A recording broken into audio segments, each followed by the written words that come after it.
Hi everyone, I'm Benjamin Bryant from Bryant McKinnon Lawyer, Family Law Specialist, and I'm joined with other Family Law Specialist, Heather McKinnon. Good morning, Heather. Good morning, Ben. And we also have Stacey Parks from Heron Todd Wyatt. Valuer, thank you for joining us. Good morning, Ben. We also have, who are you? Real estate, Craig Gardner from Nolan Partners here in Coffs Harbour. Thanks, Good morning, Ben. Craig. Morning. And we're here today, squashed in on your little screen, to promote our latest podcast that we've just recorded on the Family Matters Show, which is when the real estate market turns. The real estate market turns, as we know, it's a little bit crazy at the moment. We don't quite know what's going on. And so how do you navigate that generally? How do you navigate that in a family law setting?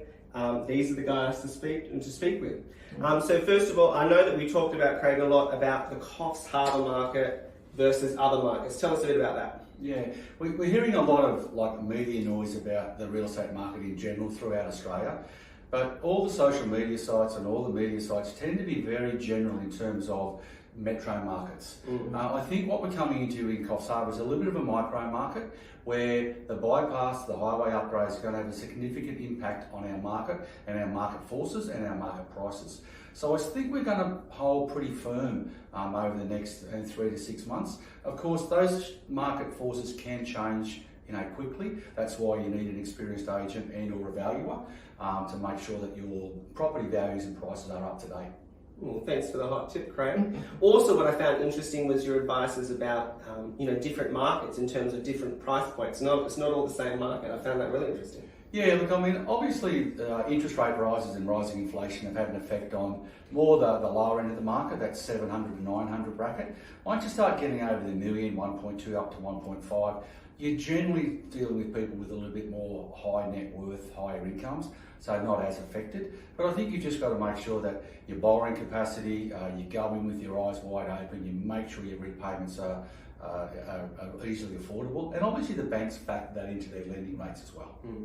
And Stacey, hopefully you gave our listeners some insight into what a valuer does when they're preparing a valuation report for family law purposes. Can you just give us a little snapshot of what you're doing on a daily basis? What we're doing when we're looking at valuing a property, we're looking carefully at what's happening in the market. We're looking at current interest rates, other market factors. We're really carefully talking to agents on sales. We're analysing every sale we can. We're keeping on track of everything that's happening currently in the market. Excellent. And then Heather, we also talked then about what happens if your ex doesn't agree. Do you sell the property? Does someone try and buy you out? Can you afford it? What happens when there's no agreement?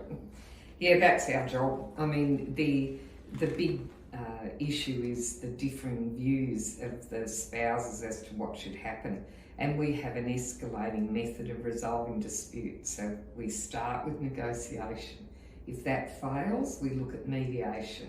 Ultimately, if all of those systems fail, we have the court there to put structure behind how we settle. And we talk a lot about the role of agents and valuers in that process. That's what I was going to say. Each step of the way in that escalating process, we talk to these guys. I think that's a fair summary, I think, of episode 40 of the Family Matters Show, what happens when the real property market turns. You can catch that on our website, bryantmckinnon.com.au, or wherever you get your podcasts.